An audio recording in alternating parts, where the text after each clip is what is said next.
Hey guys, we're doing a lot of dangerous dynamic stuff on this show. Don't try this stuff at home. As a SEAL for 12 years, I learned quick that testing and evaluation are critical. I want to have the zip ties knuckle to knuckle. You have no idea what works and what doesn't until the bullets actually start flying.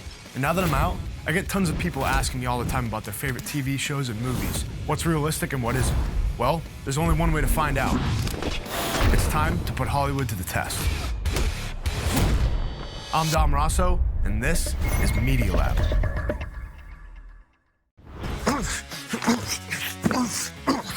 There's always a way, wouldn't you agree? And what I'm talking about is that there's always an option, whether you find yourself in a threat scenario or an everyday situation. There's always an option you can find in your environment to change the odds. There's a couple of scenarios we're gonna break down in a couple of scenes, and one of my favorite scenes is bringing in your environment, and it's from Bourne Supremacy.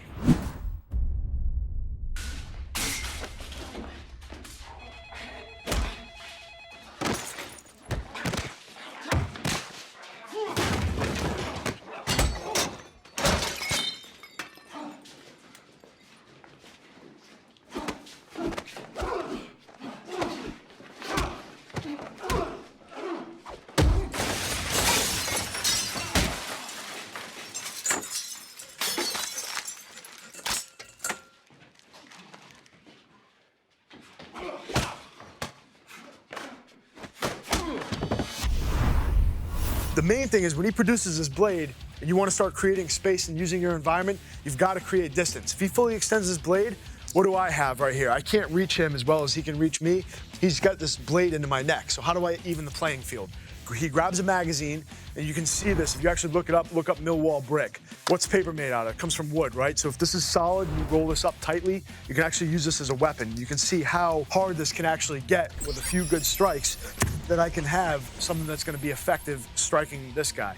So he extends again, now I extend, now I've got something that can hit him just as effectively. I can dig into his bones, I can clear his arm out of the way, strike forward, all these things work. So what we're gonna do is he's gonna put this blade back in his pocket.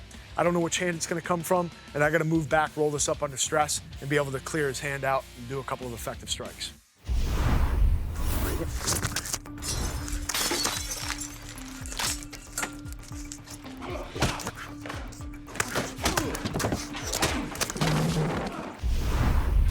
How'd that feel?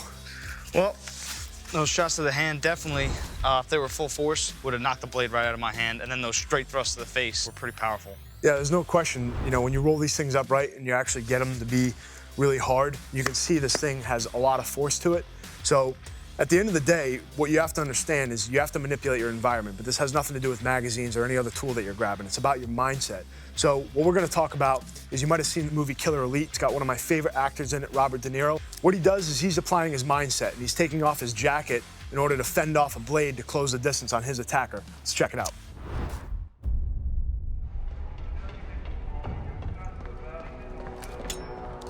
This is a great scene, because we're always talking about there's always a way, right? In a subway, urban environment. So here, they're getting this close quarter scenario. He produces the blade, so what does he do? He uses his environment, grabs the jacket, wraps it around his wrist, short strikes with the elbow, manipulates him with the jacket, and of course he muffles him here with a couple of smacks to the face. It's using your environment. There's always a way. Let's take this and put it to the test.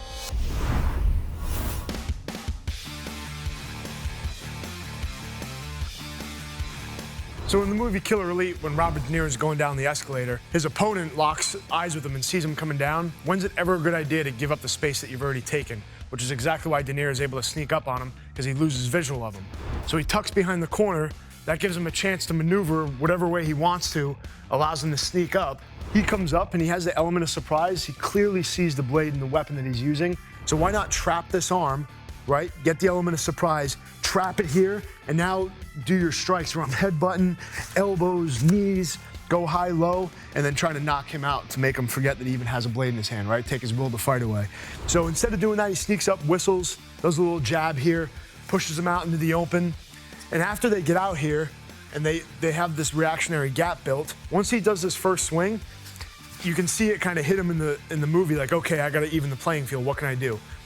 There's always a way, use your environment. He's got a jacket on, so he takes it off, he ends up wrapping it around his arm. Yeah, I've seen that exact tactic used in some World War II manuals when they used to teach hand-to-hand to the special services to wrap that jacket around their arm to fend off blade attacks. It's amazing what combatives you see come out of World War II and all the basics, right? Stick to the basics. So here he takes his first swing. He ends up blocking high, right? He's able to recock and re-engage. Once he hits this low strike, he wraps his arm up. He still has the ability to throw a couple of strikes. He throws 2 elbows to the head. Once he does that, he goes right into a throat wrap with the jacket, which is great. Right now he's got control over him. Boom, he's slamming him right into this newspaper box. Ends up stunning him a little bit and ends up falling down. This part right here, you know, you never want your opponent to actually see you, right? Because again, that's back to the element of surprise. So what's great about this is he covers the guy's face with his jacket. So not only can he not see him punching, but now he's muffling any sound that he's making. It's a public place, right? So trying to keep it quiet and do it discreet. Boom, he lays a strike on. Now he's got other targets he's going to, so this isn't his primary focus. He's trying to get by here. Kicks the blade away. Maybe if he comes back and he's conscious, he's searching around for the blade, a little stunned. But his primary mission is to get through this guy, right? So he didn't spend much time with him. So we're gonna take this, we're gonna go in full speed, and we're gonna break that down right now.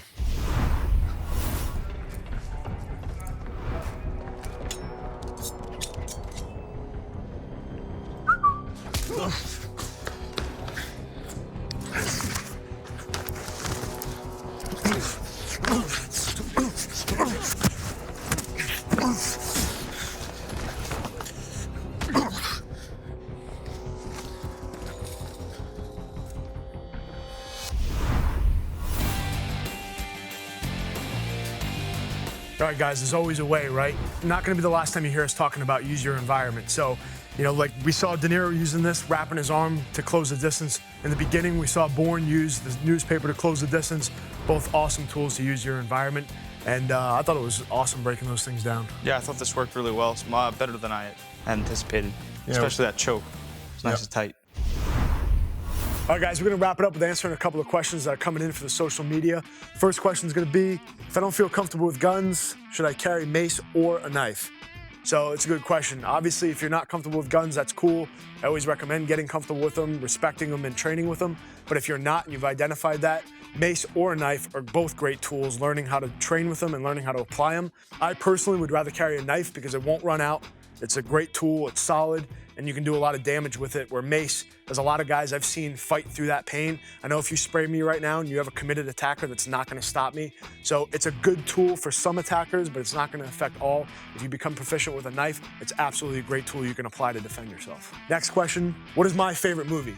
One of my favorite movies, directed by Robert De Niro, called The Bronx Tale. It's got a little bit of everything in there. There's a lot of loyalty, there's family, there's a lot of passion in that movie, and it was really well done. So great movie by De Niro. That's one of my favorites. That's it for this episode of Media Lab, guys. Awesome breaking those scenes down. We look forward to seeing you next time.